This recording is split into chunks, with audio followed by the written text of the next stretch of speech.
Olá! Hoje estaremos com profissionais de vários setores. Confira nesta edição. A Delegacia Regional do Secov em Foz do Iguaçu se reuniu com os imobiliaristas para falar sobre a implantação do título de capitalização, a necessidade de ter um acervo projetual dos apartamentos. Dr. Eduardo Ribeiro tira dúvidas. E daí, voltamos já. Gilson José Pereira, delegado do Secov Regional, fala sobre a implantação do título de capitalização. O sistema se encaixa facilmente na disponibilidade financeira do locatário. Oferece total garantia ao locador e agiliza o processo de transação, eliminando a presença do fiador. Que benefícios trará o título de capitalização para o setor?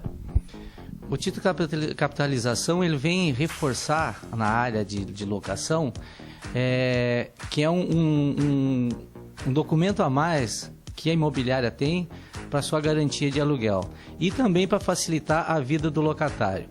Porque hoje, como a gente trabalha com fiador e com calção, então quer dizer, hoje como está muito difícil o locatário conseguir um fiador, então o título de capitalização ele vem somar e acaba contribuindo a mais no locatário, no caso. E o que ele cobre? O que o título cobre, isso depende muito da empresa que vai fazer a locação, em analisar a ficha do locatário, e dependendo da ficha a gente vai estipular os valores que vai ser pago o título de capitalização. E o que o locatário precisa para conseguir o título de capitalização? Mediante ele escolher o imóvel que quer alocar, ele se dirige à empresa e a empresa faz uma ficha, faz um cadastro dele e mediante o cadastro ser aprovado, a empresa indica o corretor que vai encaminhar toda a papelada e o valor do título para que ele recolha junto a um agente financeiro, um banco, e trazer de volta para a empresa para que seja feito o contrato. O título de capitalização se encaixa na disponibilidade financeira do locatário? Aparentemente ele se encaixa, mas depende muito do valor em si do imóvel que ele vai alugar. Porque hoje, por exemplo, como a gente tem a possibilidade de trabalhar com uma calção de até 3 meses de aluguel, que é permitido por lei, e dependendo da ficha do cliente, no caso, a gente vai trabalhar de 3 até 12 meses do valor. Então, dependendo do valor do imóvel que ele quer alocar, pode se tornar difícil para ele, né? Porque ele tem que disponibilizar na hora, no valor de 12 meses de aluguel. E qual a garantia que o locador tem mediante ao título?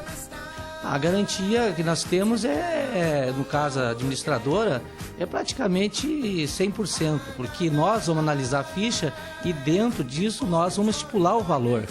E o valor mediante você atingir, digamos que o locatário vem estar inadimplente até 50% do valor do título recolhido, a empresa administradora ou o locador, ele já pode inclusive pedir junto à seguradora o percentual para que cubra esses débitos que estão atrasados. E como fica a figura do fiador? Eu creio que a figura do fiador vai ficar meio extinta agora, nós temos essa vantagem, mais essa vantagem do título de capitalização, além do seguro fiança que também tem, mais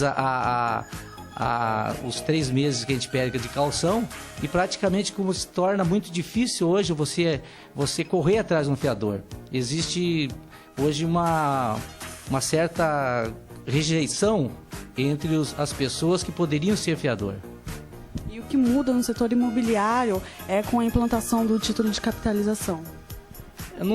Para nós, o que facilita mais é uma maior aderência, no caso de pessoas, e facilita mais para os locatários, né, em adquirir uma locação mais fácil e mais rápida.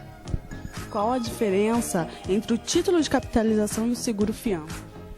O título de capitalização, você adquire um título e esse título ele fica de posse da empresa, até que se finde o contrato de locação. Mediante esse contrato de locação estar extinto, A empresa faz uma análise de todas as benfeitorias que tem que ser feito no imóvel, todas as contas que tem que ser pagas, mediante não existir débito nenhum em relação locatário e administradora, esse valor será ressarcido para o locatário com a correção pela TR no final do contrato. Então, quer dizer, não existe perda nenhuma quanto ao título de capitalização. E o caso seguro-fiança, o locatário, ele já adquire o quê? De imediato, ele tem que ser feito o cadastro dele. O cadastro dele tem que estar 100% aprovado. Ele não pode ter nenhuma restrição, em hipótese nenhuma, no CPF dele. E, mediante estar 100% aprovado, ele recolhe o quê? Um valor, que é o seguro, fiança, correspondente ao tempo de contrato. E esse valor ele varia de casa a casa. Se o caso é um apartamento, se é um sobrado, se é casa, isso então, de acordo com o valor, vai alterar ou não o valor a ser recolhido. Que eu já fiz, inclusive, peguei alguns dados que ele pode variar de 5% a 7% do valor do tempo de contrato. E esse valor, no final do contrato, o locatário não é ressarcido, porque ele está pagando um seguro. Ele está pagando um seguro, então ele não tem restituição deste valor no término do contrato. No quadro Arquitetura para Condomínios, o arquiteto Lucas Liede fala sobre o acervo projetual para cada apartamento. Estamos aqui com o arquiteto Lucas Liede, que vai nos falar sobre acervo projetual. Lucas, o que consiste esse acervo projetual? Bom, o acervo projetual ele consiste, no projeto arquitetônico, o estrutural, hidráulico, elétrico, esgoto e entre outros projetos, que dependendo da obra, há necessidade, E para o condômino, isso ajuda na hora dele fazer uma reforma, alguma coisa assim, ele ter esse projeto em mãos? Com certeza, até por causa como você disse, numa possível reforma, às vezes ele quer quebrar uma parede, ou às vezes furar uma parede, pregar alguma coisa assim.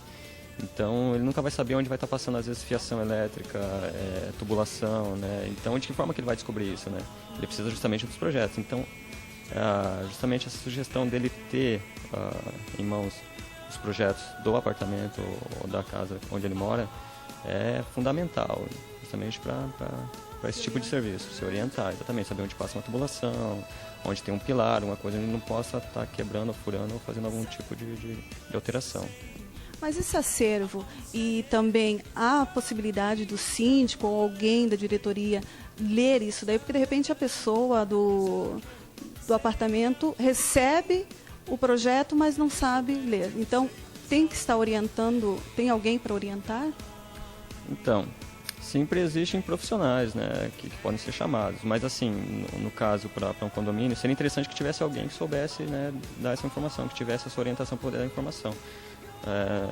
Tipo, no caso, um exemplo, o próprio síndico, ele está habilitado a saber ler e dar essa informação, porque às vezes chega o condômino quer saber, eu preciso quebrar uma parede, e pede essa autorização para o síndico, E às vezes o síndico vai autoriza, mas sem saber, entendeu? Acontece muito isso.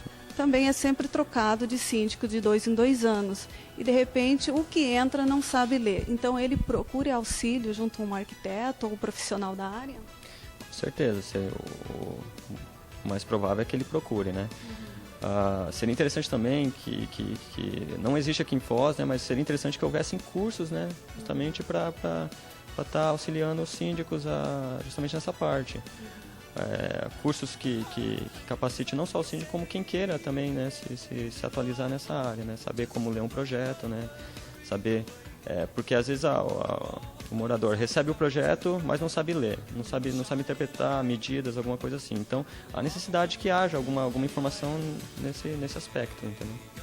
Seria interessante uma parceria aí com o sindicato Secov, para que o Secov venha possibilitar e administrar esse curso através de um profissional para os novos síndicos, para eles poderem ter essa orientação?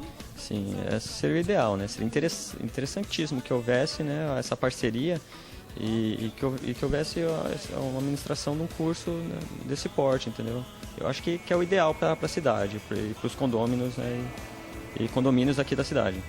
obrigada pela sua participação e gostaria que você deixasse aqui para os nossos telespectadores interessados o endereço de vocês e o telefone.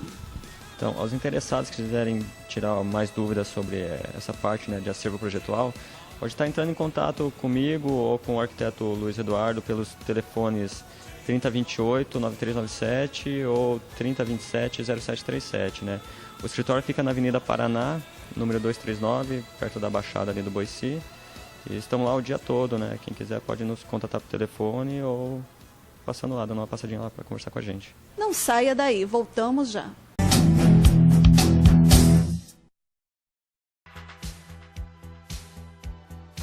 Doutor Eduardo, é obrigatório o seguro condominial para um edifício? Sim, é obrigatório. Desde o Código Civil de 2002, o condomínio é obrigado a ter um seguro da sua edificação. Na legislação anterior falava-se em se fazer. A partir de 2002, no Código Civil, houve a obrigação de ser realizado um seguro para o condomínio. Cabe a quem escolher esse seguro?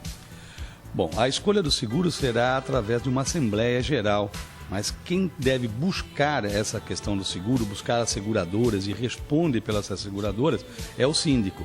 Inclusive, o próprio Código Civil atribui a responsabilidade civil e criminal ao síndico caso ele não realize o seguro. Então, o seguro é uma obrigação do síndico a partir do Código Civil de 2002 e ele deve fazer. E caso o síndico não faça, ele responde com o seu patrimônio a respeito das indenizações que poderão advir, né, no caso de um sinistro no condomínio. Então, deve o síndico fazer o seguro, ele deve procurar dentre as empresas competentes, as seguradoras, os órgãos de seguro, apresentar propostas a uma Assembleia Geral e essa Assembleia vota escolhendo qual é o tipo de seguro, a forma de pagamento que deve ser feito, mas é de responsabilidade total do síndico. Pode o condômino participar dessa escolha? Ele deve participar principalmente indo à Assembleia, né? Então toda convocação de Assembleia é importante que o condômino participe, dando a sua opinião, sugerindo inclusive, de repente você tem a sua própria corretora, a sua agência, apresentando essas opções e pode também esse condômino sugerir que abra para as unidades autônomas. Então, o seguro para o condomínio é da edificação, ou seja, do prédio, e toda a parte comum do prédio. Da parte autônoma, a parte interna do apartamento, ele pode ser agregado a esse seguro. Aí vai depender da decisão na Assembleia. Por quê? Porque cada condomínio tem dentro do seu apartamento alguns bens e pertences de valores diferenciados. Mas lógico que ao você tratar com uma empresa de seguro, você pode ter o benefício na realização na hora de negociar o preço, se você agregar também as unidades autônomas. Então é importante a participação do condômino nas assembleias, principalmente nessa que vai escolher a empresa seguradora e até o tipo de seguro, porque ele poderá, não é obrigatório o síndico fazer isso, mas ele poderá agregar a parte autônoma, a unidade autônoma, o apartamento, ao seguro. Porém, essa negociação deve ser decidida em assembleia com a participação de todos. Caso não faça o seguro da unidade autônoma, repito e insisto, o síndico deve fazer o seguro das partes comuns e da edificação. No caso do edifício ter segurado só a parte estrutural, e se tiver uma perda total do prédio, como que fica os condôminos? Bom, se o condômino não fez o seu seguro da sua parte autônoma, não fez dos pertences ali internos, ele infelizmente sucumbiu desses bens que ele tem. Porém, se houver realizado o seguro dessa parte da unidade autônoma, ele deve ingressar com o pedido de indenização e será recebida a indenização. Quanto à estrutura, a construção do edifício, no caso de perda total, deverá ser chamada uma Assembleia Geral dos condôminos, onde nessa Assembleia será decidido o destino do seguro. Por que isso? Porque você pode desistir em função do sinistro que houve, seja lá, não sei, um incêndio, um terremoto, um avalanche, um problema estrutural próximo a um rio que de repente abalou as estruturas. Quer dizer, N situações diferentes podem ter feito com que tenha acontecido este problema com o edifício. Então aí os condôminos em reunião definirão se com esse dinheiro eles vão reconstruir o prédio, de que forma vão reconstruir e se vão reconstruir. Se eles não forem reconstruir, eles podem fazer um rateio deste valor e depois fazer um rateio da venda do terreno, porque o terreno continua lá, o que caiu foi o prédio, né? Então, o terreno continua lá. Ele poderá, então, depois definir a venda desse terreno e se receber a sua parte proporcional, a sua fração ideal de solo. Então, ele tem essa opção. No caso do sinistro total, então ele poderá optar numa Assembleia Geral sobre a reconstrução ou não do condomínio e aí, se não for reconstruir, fará a venda do terreno e aí o rateio dessa parte. Se houver a destruição parcial, aí a legislação diz que deve ser reformado, reconstruído. Não há condição de o condomínio optar pela não construção. Então, se houver um problema de um incêndio parcial, um edifício de 10, 12 andares, pegou fogo em 2, 3 andares. Então, ele vai ter que ser reconstruído esses 1, 2, 3 andares e não simplesmente decidido por derrubar tudo. A não ser que tenha realmente abalado e tenha que se derrubar o prédio. Mas fora isso, se houve um incêndio num apartamento, por uma questão do condomínio, deve ser ressarcido e ser reconstruído somente esse apartamento e não ter essa decisão em assembleia. Então, somente quando for a destruição total do condomínio, aí sim deve ser convocada a assembleia para definir o que fazer com o dinheiro seguro, se reconstrói ou se partilha entre os condôminos. Obrigada pela participação e também obrigado pelo tirar dúvida dos nossos telespectadores. Aí você que nos assiste, participe, mande suas perguntas e venha com as suas questões, não só de condomínio horizontal e vertical, mas também as questões de vizinhança. Obrigada pela sua companhia. O programa informativo para condomínios termina por aqui. Uma ótima semana para vocês.